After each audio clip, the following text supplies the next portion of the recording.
What is up, guys? My name is Dylan. It is Tuesday, October 26th, and we got a 5-game NBA slate to talk about. In this video, I'm going to be going over a few players who are standing out to me as good plays after a first look on the slate. Before I get into that, I do want to ask that you like the video and subscribe to the channel. These things really do help me out a lot with YouTube rankings and trying to get these videos out to more people. So liking the video, subscribing to the channel, and leaving a comment below is greatly, greatly appreciated.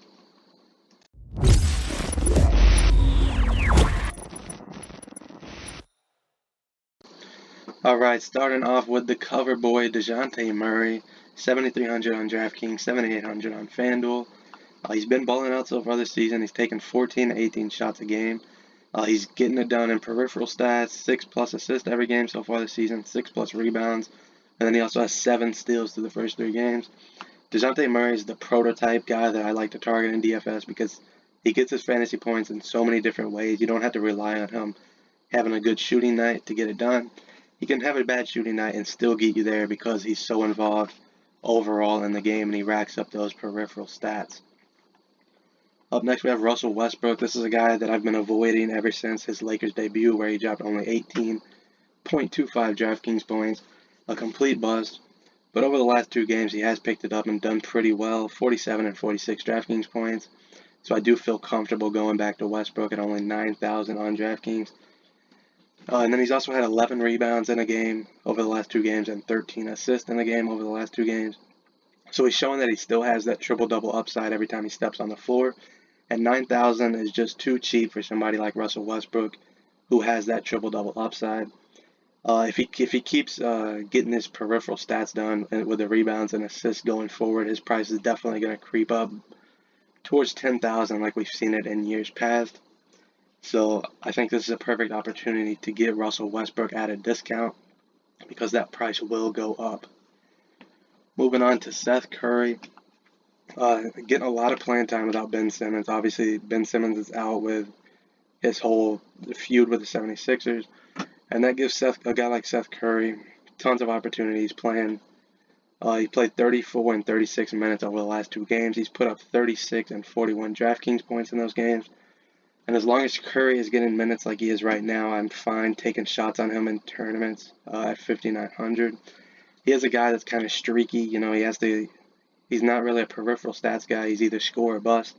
So if he's having a bad shooting night, he is going to bust you.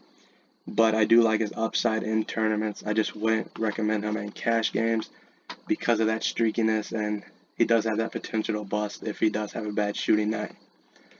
Moving on to Julius Randle.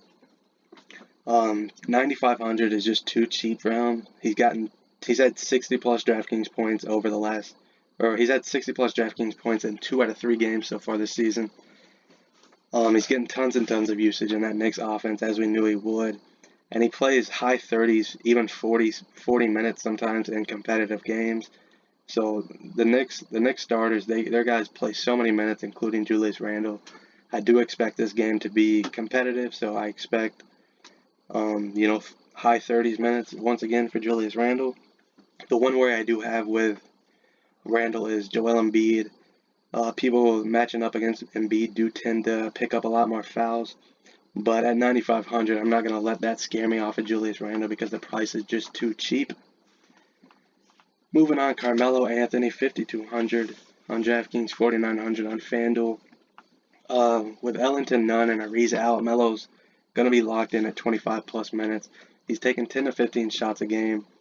He is score independent. He's had 2 pretty good games this season because he's been able to score the ball. He picks up a few rebounds, but other than that, he doesn't do much in peripheral stats.